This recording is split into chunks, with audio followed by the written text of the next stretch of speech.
안녕하세요. 오늘은 여러분이 보내주신 태양의 죽음과 부활, 이 발초록을 가지고 고대인들이 하리를 어떻게 읽었는지 그 흥미로운 비유 속으로 한번 들어가 볼게요. 태양이 매년 살해됐다가 다시 부활한다니, 이거 어떻게 시작된 이야기일까요? 네, 안녕하세요. 고대 사람들한테 하늘은 정말 거대한 이야기책 같은 거였어요. 천체 움직임 하나하나에 다 의미를 부여하고, 때로는 이걸 완전 인간적인 드라마로 막 풀어내기도 했죠. 드라마요? 네. 오늘 우리가 살펴볼 이 태양의 일년 여정은 그 중에서도 아주 강렬한 이야기입니다. 이게 단순히 해가 뜨고 지는 그런 문제가 아니라, 뭐랄까, 생명과 죽음?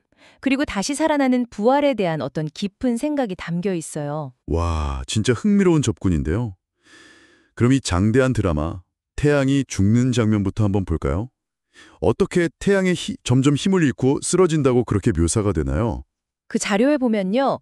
태양의 시련은 이제 가을과 함께 시작된다고 나와요.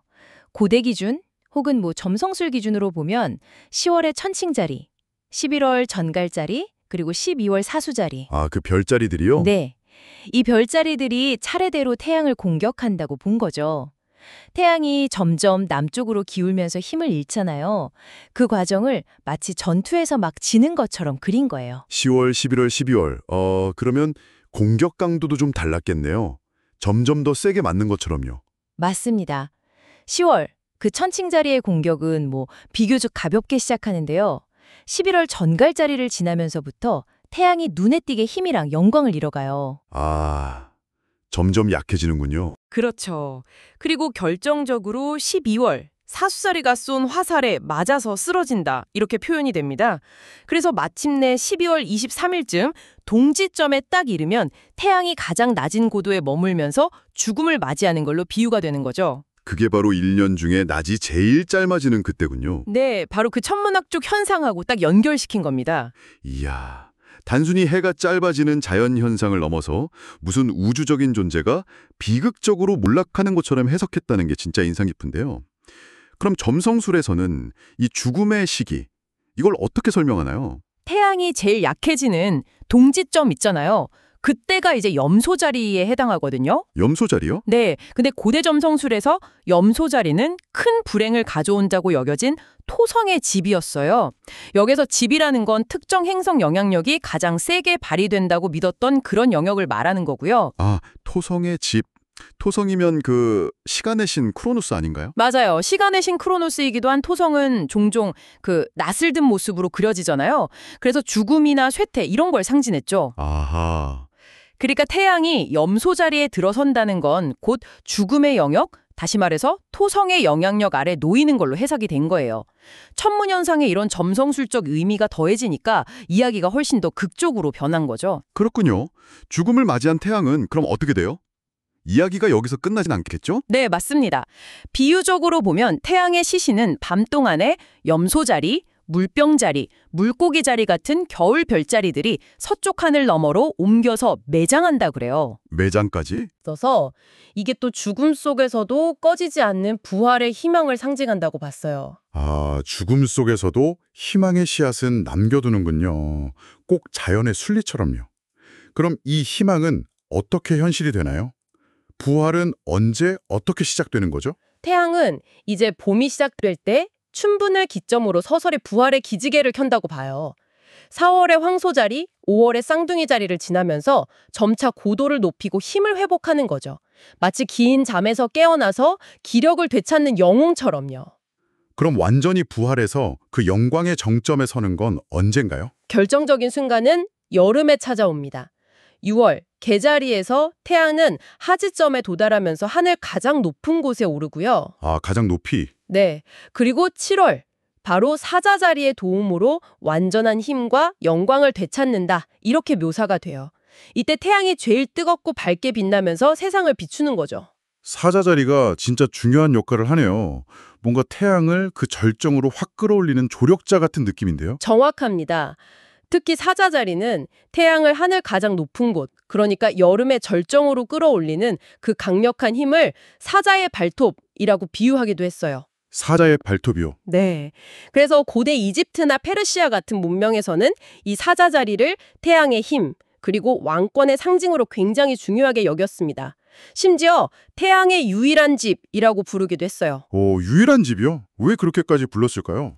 아마 그게 사자 자리가 나타나는 시기가 뭐 나일강이 범람하거나 농작물이 가장 잘 자라는 그런 절정기랑 맞물렸기 때문일 거예요. 그러니까 생명력이랑 풍요를 가져오는 태양의 힘이 가장 강력하게 드러나는 때라고 본 거죠. 아, 그렇군요. 정리해보면 태양의 죽음과 부활 이야기는 결국 계절 변화나 태양 고도 변화 같은 천문학적 사실을 인간의 삶과 죽음, 시련과 영광 같은 드라마틱한 우화로 풀어낸 거네요. 가을에 힘을 잃고 겨울에 죽었다가 봄에 다시 살아나서 여름에 정점을 찍는 이 거대한 순환. 네, 맞아요. 매년 반복되는 이 하늘의 움직임을 이렇게 인간적인 이야기로 그림으로써 고대인들은 단순히 자연 현상을 설명하는 걸 넘어선 거죠. 어떤 의미가 더 있었을까요? 일단 농경 사회에서는 계절 순환을 기억하는 게 엄청 중요했으니까 효과적인 방법이었을 거고요.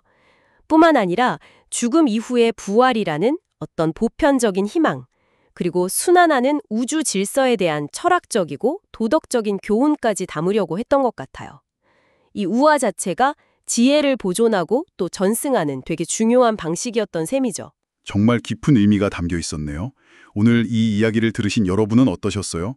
밤하늘을 보면서 삶과 죽음, 또 권력과 부활의 드라마를 읽어냈던 고대인들처럼 오늘날 우리는 주변의 자연현상 속에서 어떤 의미나 이야기를 발견하고 있을까요? 어쩌면 우리도 모르게 매일 해가 뜨고 지는 거, 또 계절이 바뀌는 걸 보면서 우리만의 신화를 조용히 만들고 있는 건 아닐지 한번 생각해 보시는 것도 재밌을 것 같습니다.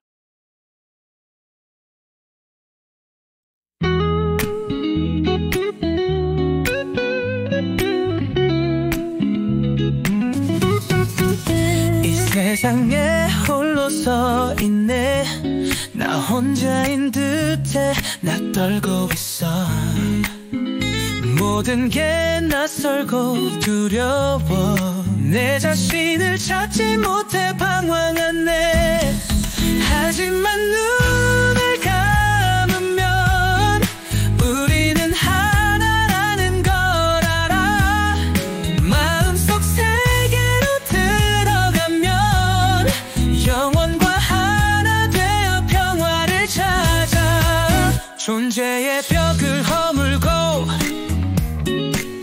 더 높은 곳으로 올라가네 불안은 서서히 사라지고 영원한 평화를 느끼네 하지만 눈을 감으면 우리는 하나라는 걸 알아 마음속 세계로 들어가면 영원과 하나 되어 평화를 찾아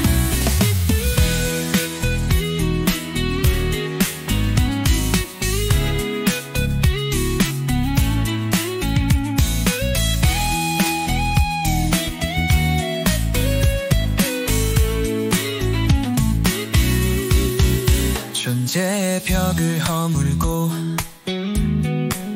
더 높은 곳으로 올라가